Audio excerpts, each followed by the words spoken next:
সে বারবার না করে দিচ্ছিল, কিন্তু যখন সে আর সামলাতে পারছিল না তখন আমাদের রাজপুত্র একেবারে হিরোর মতো এন্ট্রি নিল। সে জেরিনকে কোলে তুলে ধরে জীবন মরণপূর্ণ এক ছোট ওয়াশরুমের দিকে দৌড়ে গেল। জেরিন ভিতর থেকে লক্ষ্য করলো যে চাউমিন বাইরে দাঁড়িয়ে রয়েছে, তার জন্য অপেক্ষা করছে, যা দেখে তার মনটা একটু হলেও গলে গেল। বাইরে আসার পর জেরিন বেশ লজ্জাবোধ করছিল, কিন্তু ঠিক তখনই সেখানে নানা এসে হাজির হলো এবং নিজেকে চাউমিনের বাগদত্তা হিসেবে পরিচয় দিল। আমাদের মেয়ে তো এই কথা শুনে পুরোপুরি অবাক। সে আর কথা না বাড়িয়ে সাধারণ একটা বিদায় জানিয়ে ওখান থেকে একটু পালিয়ে গেল। সেখানে এসে আমরা জানতে পারি যে তাদের এই সম্পর্কটা আসলে দুটো কোম্পানির ব্যবসায়িক স্বার্থের একটা চুক্তি মাত্র। তাদের মধ্যে আসলে কোনো ভালোবাসার অস্তিত্ব নেই। তবে দানা চায় চাউমিন যেন একজন খবরের দায়িত্ব ঠিকমতো পালন করে, যাতে সমাজের সামনে তার ইমেজ নষ্ট না হয়। জেরিনের মনটা খুব ভেঙে গেল। সে ভাবলো চাউমিন তার সাথে অবিবাহিত থাকা আর বিয়ে না করার ব্যাপারে মিথ্যা নাটক করেছিল। তার সৎ বোন তাকে সান্ত্বনা দিয়ে বলল, পুরুষ মানুষেরা মেয়েদের পটাতে এমন কত শত মিথ্যার আশ্রয় নেই। কিন্তু জেনে কিছুতে সেই মুহূর্তটা মাথা থেকে বের করতে পারছিল না। যখন চাউমিন তাকে কোলে তুলে নিয়েছিল, অন্যদিকে চাউমিনের রাতে ঘুম আসছিল না। সেও সেই সময়টির কথাই ভেবে মনে মনে রোমাঞ্চিত হচ্ছিল আর লজ্জায় লাল হয়ে যাচ্ছিল। পরের দিন জেরিনের বান্ধবী তাকে জানালো যে সে একটা প্রাপ্তবয়স্কদের রোমান্টিক অডিও বুক তৈরি করেছে এবং সে চায় জেরিন যেন সেটা শোনে। জেরিন সবসময় বান্ধবীর সব পাগলামিতে পাশে থাকলেও এই জিনিস শুনতে সে সফট মানা করে দেয়। অন্যদিকে দানা যখন তার বাবার সাথে বিয়ের ব্যাপারে কথা বলছিল তখন বেশ বিরক্ত হলো। সে তার বাবাকে পরিষ্কার জানিয়ে দিল যে সে যে কোনো মূল্যে বিয়েটা করতে চায়।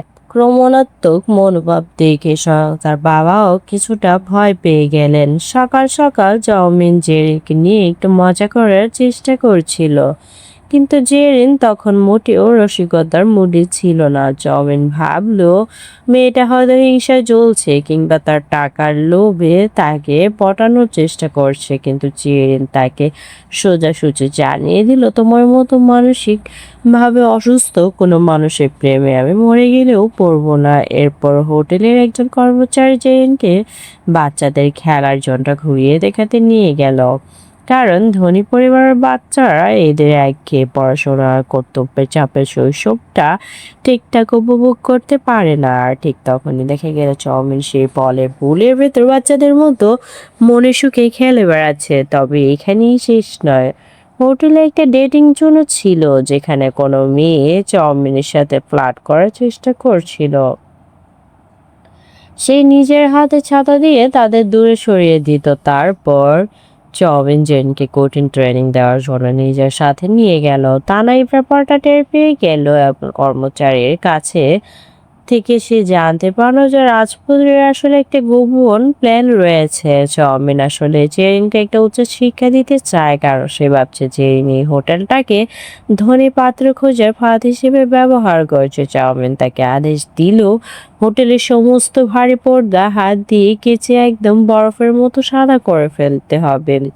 জেরিনও হারার পাত্রী নয়। সে ছাদের উপর গিয়ে গান শুনতে শুনতে নাচতে নাচতে পর্দাগুলো শুকাতে দিচ্ছিল।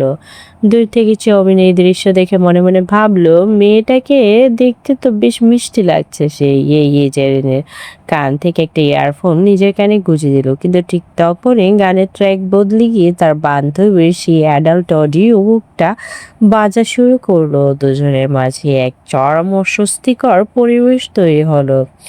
জেরিন তাড়াহুড়ো করে ইয়ারফোনটা কেড়ে নিতে গেল আর ব্যালেন্স হারিয়ে দুজনের একে অপরের উপর আছে পড়লো। চাউমিন চরম নার্ভাস হয়ে তাকে একটা আস্ত পারভার্ট বলে গালি দিল। জেরিন লজ্জায় কি করবে সে ভেবে না পেয়ে থমকে রইল, আর চাউমিন ঝুড়িটা তার মাথার উপর চাপিয়ে দিয়ে ওখান থেকে লেজ গুটিয়ে পালালো। এরপর দানা এসে চাউমিনকে চেপে ধরলো এবং জিজ্ঞেস করলো সে ওই কর্মচারীকে পছন্দ করে কিনা। চাউমিন সাথে সাথে অস্বীকার করলো, কিন্তু দানা তাকে খোঁচা দিয়ে বলল, তোমার কাজে তো অন্য কিছু প্রকাশ পাচ্ছে। তাহলে চলো মেয়েটা যে ধনী পাত্রের খোঁজ করছে আমরা তাকে সাহায্য করে একটা পাত্র খুঁজে দিই।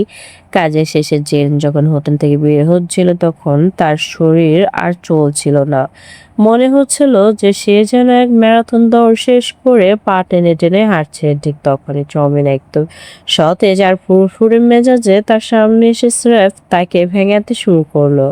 এরপর জেরিন হাসপাতালে গেল আর সাদপুরের সাথে দেখা করতে যে পেশায় একজন ডাক্তার ছিল।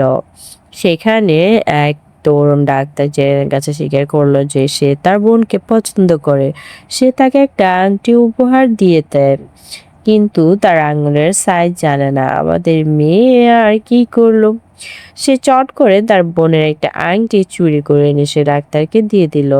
কাজটা সহজ করার জন্য ডাক্তারবাবু এই বিশাল সাহায্য পেয়ে খুশি হয়ে জেরিনকে কিছু টাকা ঋণ হিসেবে দিল। কিন্তু আমাদের জেরিন তো আর সাধারণ নয়। সেই টাকা কোনো দরকারি কাজে খরচ না করে সোজা চলে গেল এক গণকারের কাছে, যাতে কোনো জাদুটোনা করে কোনো এক কোটিপতিকে তার প্রেমে ফেলার ফায়দা করতে পারে। এদিকে চাউমিন হাসপাতালে তার বাবাকে দেখতে গেছে, যিনি বিছানায় শুয়ে আছেন। এখানে আমরা জানতে পারি যে তার বাবা চাউমিনের সাথে দানার বিয়ে দিতে চান, কারণ এই বিয়েটা হলো তারা প্রায় 300 মিলিয়ন টাকা লাভ করতে পারবে। পরদিন কাজে আসতে চাউমিন আবার জেরিনকে উত্তপ্ত করতে শুরু করে, কিন্তু এবার জেরিন আর মুখ বুজে থাকলো না। সে সাহসের সাথে তার মুখোমুখি বলল। ঠিক তখনই হুপ করে এক ঝলক বাতাস তাদের চারপাশটা ঘিরে ধরলো আর জেরিনের শরীরের সুবাস চাউমিনকে পুরোপুরি নাড়া দিয়ে গেল। চাউমিন চরম নার্ভাস হয়ে কি করবে বুঝতে না পারে সে মুখ সামলাতে পারলো না, বলে উঠলো, তোমার শরীর থেকে কি দুর্গন্ধ বেরোচ্ছে। যে বেশ কনফিউজড হয়ে গেল, ভাবলো লোকটা কি তাহলে তার গরিবের গন্ধ পেয়ে গেল। সে ততক্ষণে ওয়াশরুমে গিয়ে সেন্টার সুগন্ধি গায়ে মাখতে লাগলো, এই ভেবে যে বড় লোকদের শরীর থেকে বুঝি এমনই সুবাস আসে। কিছুক্ষণ পর সেরেন তার ডায়েরির পাতা উল্টাচ্ছিল, যেখানে সে তার স্বপ্নের রাজপথ বিবরণ লিখে রেখেছিল। হুট করে কাগজের টুকরোটা বাতাসে উধাও করে নিয়ে গেল, গিয়ে ধাক্কা খেলো এক লম্বা সুদর্শন আর ভীষণ অমায়িক যুবকের গায়ে, ঠিক যেমনটা যে স্বপ্নে কল্পনা করত। অসাবধানতাবশত লোকটা শার্টের একটা বোতাম ছিঁড়ে গেল, কিন্তু সেই ছেলেটা পকেট থেকে একটা ছোট্ট সুই সুতার কিট বের করলো, অত্যন্ত শান্তভাবে বোতামটা লাগিয়ে নিল। জেরিন একদম মুগ্ধ হয়ে চোখ বড় বড় করে তার দিকে তাকিয়ে রইল আর মনে মনে ভাবলো, অবশেষে আমি আমার স্বপ্নের পুরুষকে খুঁজে পেয়ে গেছি। অন্যদিকে চাউমিন দূর থেকে এই দৃশ্য দেখে হিংসায় জ্বলে পড়ে খাক হয়ে যাচ্ছিল। জেরিন আরেক মুহূর্ত নষ্ট না করে ছেলেটার মুখোমুখি গিয়ে বসলো। তাকে আরো ভালোভাবে জানানোর জন্য ছেলেটা নিজে পরিচয় দিল যে তার নাম গন, সে একজন সিনেমা এবং থিয়েটার ডিরেক্টর। জেরিন পুরোপুরি মুগ্ধ হয়ে তাকে আশ্বস্ত করলো যে হোটেলে থাকাকালীন সে নিজেই তার সমস্ত দেখভাল করবে, কিন্তু গন জানালো সে এখানে থাকতে পারবে না, কারণ এই হোটেলে মেম্বারশিপ ছাড়া সাধারণ মানুষের থাকার নিয়ম নেই। জেরিন তখন এক অদ্ভুত আত্মবিশ্বাসের সাথে বলে উঠলো, কোনো চিন্তা করো না, তোমার জন্য এই নিয়মের ব্যতিক্রম করা হবে। অফিসের ভেতর ডানা চাউমিনকে একটা বাঁকা হাসি দিয়ে উস্কানি দিচ্ছিল যে তোমার এই কর্মচারী যখন এই রূপালী রাজপুত্রকে পটিয়ে ফেলবে তখন সে ডানা মেলে এই হোটেল থেকে উড়ে চলে যাবে। ঠিক তখনই জেরিন রুমে ঢুকে বলতে লাগলো যে কোনই হতে পারে তার সেই কাঙ্ক্ষিত রাজপুত্র, সে প্রয়োজনে কেঁদে কেটে হলেও তাকে এখানে থাকার ব্যবস্থা করে ছাড়বে, তার মেম্বারশিপ না থাকুক। সবাইকে অবাক করে দিয়ে ডানা জেরিনকে সমর্থন করলো এবং বলল, এটা বেশ ভালো আইডিয়া। চাউমিনের এই ব্যাপারটা ভিতর ভিতরে ভীষণ জ্বালা দিচ্ছিল, কিন্তু সে শেষ পর্যন্ত দাঁতে দাঁত চেপে রাজি হতে বাধ্য হলো। জেরিনের মাথায় তখন একটা ফোন দিয়ে ঘুরছিল, সে গনের সামনে ইচ্ছে করে পাপিসে করে যাওয়ার ভান করে যাতে গন তাকে লুফে নেয়, আর এভাবে তাদের প্রেমটাও জমে উঠবে। কিন্তু তারা বাইরে আসার আগে গন চাউমিনকে বিশেষ অনুমতির জন্য ধন্যবাদ জানালো এবং সম্মানের সাথে হাত বাড়িয়ে দিল। আমাদের রাজপুত্র নিজেই চিরচেনা অহংকারী স্টাইলে সেই হ্যান্ডশেক প্রত্যাখ্যান করে দিল। আর এই মুহূর্তে তাদের দুজনের চোখে চাহনি দেখে মনে হচ্ছিল তারা যেন একে অপরের চরম শত্রু।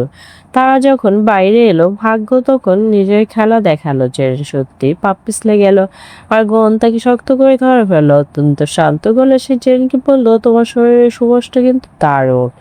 জেনের ভেতরটা যেমন প্রজাপতি উঠতে শুরু করে দিল এবং সে 100% নিশ্চিত হয়ে গেল যে গনই তার জীবনের আসল মানুষের।